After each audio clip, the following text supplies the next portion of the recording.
ओम नमो भगवते रुद्राय। नमस्कार दोस्तों, स्वागत है आपका हमारे यूट्यूब चैनल में। आज की इस वीडियो में हम महाशिवरात्रि व्रत की कथा का पाठ करेंगे। तो आइए पाठ शुरू करते हैं। पौराणिक कथा के अनुसार एक बार चित्रभानु नामक एक शिकारी था।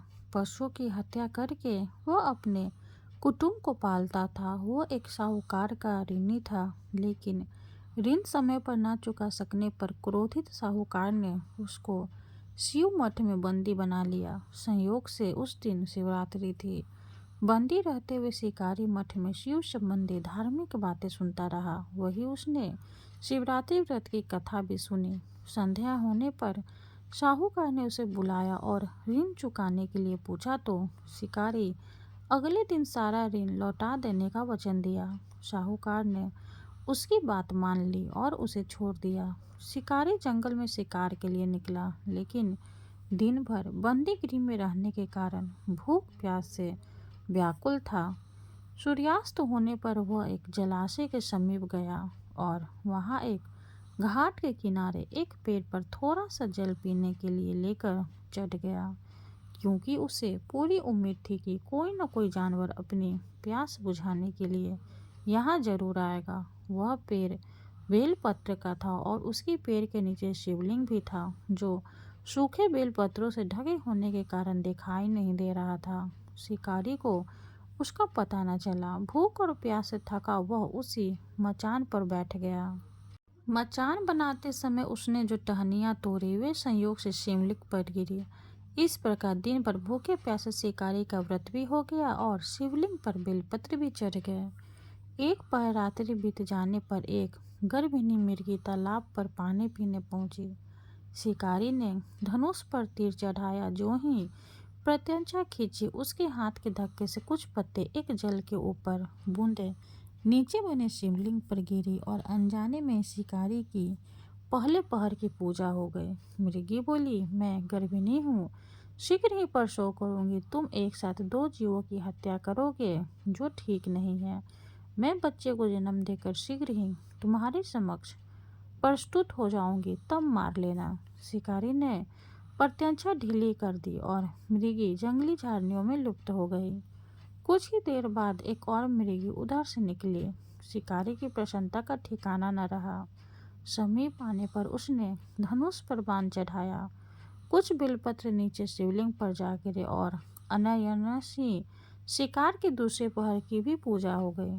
तब उसे देख मृगी ने विनम्रतापूर्वक निवेदन किया कि मैं थोड़ी देर पहले ऋतु से निवृत्त हुई हूँ, कामातुर विरहिणी हूँ, अपने प्रिय की खोज में भटक रही हूँ। मैं अपने पति से मिलकर शीघ्र ही तुम्हारे पास आ जाऊंगी। शिकारी ने उसे भी जाने दिया। 2 बार शिकार को खोकर वह चिंता में पड़ गया। रात्रि का आखिरी पहर बीत रहा था, तभी एक अन्य मृगी अपने बच्चों के साथ उधर से निकली। शिकारी धनुष पर तीर चढ़ाकर छोड़ने ही वाला था कि मृगी बोली, मैं इन बच्चों को इनके पिता के हवाले करके लौटाऊंगी, इस समय मुझे छोड़ दो। शिकारी हंसा और बोला, सामने आए शिकार को छोड़ दूं? मैं ऐसा मूर्ख नहीं। इससे पहले मैं 2 बार अपना शिकार खो चुका हूँ।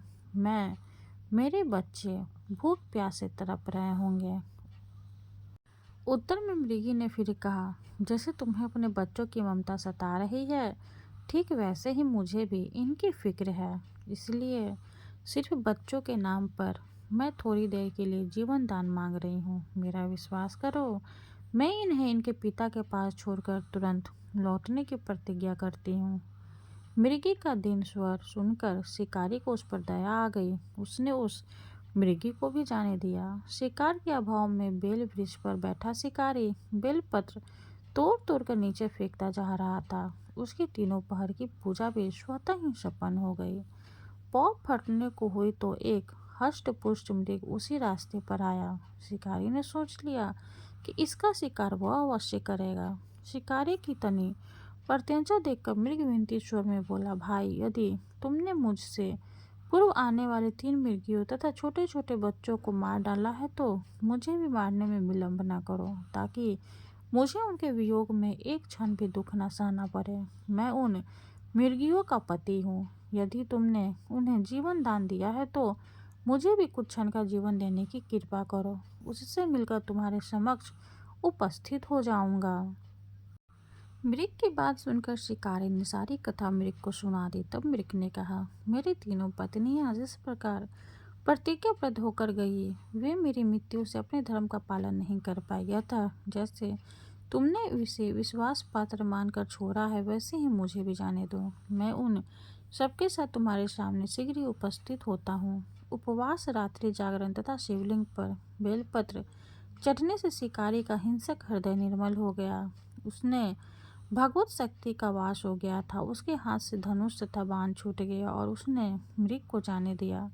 थोड़ी ही देर बाद वह मृग सौ परिवार शिकारी के समक्ष उपस्थित हो गया ताकि वह उनका शिकार कर सके। किंतु जंगली पशुओं की ऐसी सत्यता, सात्विकता एवं सामूहिकता, प्रेम भावना देखकर शिकारी को बड़ी ग्लानि हुई।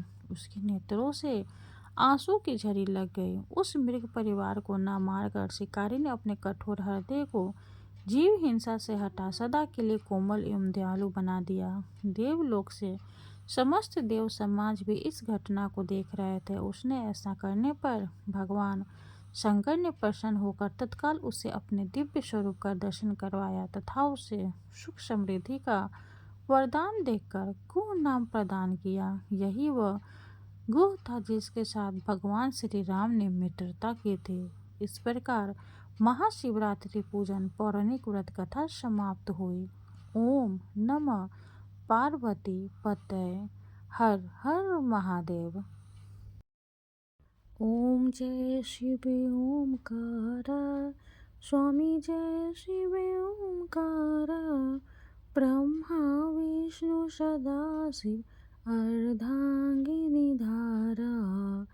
ओम जय शिव ओमकारा, स्वामी जय शिव ओमकारा, एकानन चतुरानन पंचानन राजय, हंसानन गरुड़ासन विश्ववाहन साजय। ओम जय शिव ओमकारा, स्वामी जय शिव ओमकारा, दो भुज चार चतुर्भुज दश भुज अति शोभे, त्रिगुण रूपिणी रखते त्रिभुवन जन मोहे। ओम जय शिव ओमकारा, अक्षमाला वनमाला मुंडमाला धारी, त्रिपुरारी कनसारी करिमाला धारी। ओम जय शिव ओमकारा, श्वेतांबर पीतांबर बाघंबर अंगे, शनकादिक गरुनादिक भूतादिक संगे। ओम जय शिव ओमकारा, घर के मध्य कमंडलो चक्र त्रिशूलधारी, सुखकारी दुखहारी जग पालनकारी। ओम जय शिव ओमकारा, ब्रह्मा विष्णु सदाशिव जानते अविवेका, मधु कैटभ दो मारे सूर्य भयहीन करे। ओम जय शिव ओमकारा, लक्ष्मी व सावित्री पार्वती संगा, पार्वती अर्धांगी शिव लहरी गंगा। ओम जय शिव ओमकारा, पर्वत सोहे पार्वती शंकर कैलासा, भांगे धतुर का भोजन भस्मी में वासा। ओम जय शिव ओमकारा, जटा में गंगे बहते हैं गले मुंडल माला, शेष नाग लिपटावत ओढ़ते मृगशाला। ओम जय शिव ओमकारा, काशी में विराज विश्वनाथ नंदी ब्रह्मचारी, नित्य उठे दर्शन पावत महिमा अति भारी। ओम जय शिव ओमकारा, त्रिगुण स्वामी जी की आरती जो कोई नर गावे, कहते शिवानंद स्वामी भजते शिवानंद स्वामी मन वांछित फल पावे। ओम जय शिव ओमकारा। शंकर भगवान की जय हो। हर हर महादेव। वीडियो अगर अच्छी लगे तो लाइक कर दे, चैनल को सब्सक्राइब कर दे। धन्यवाद।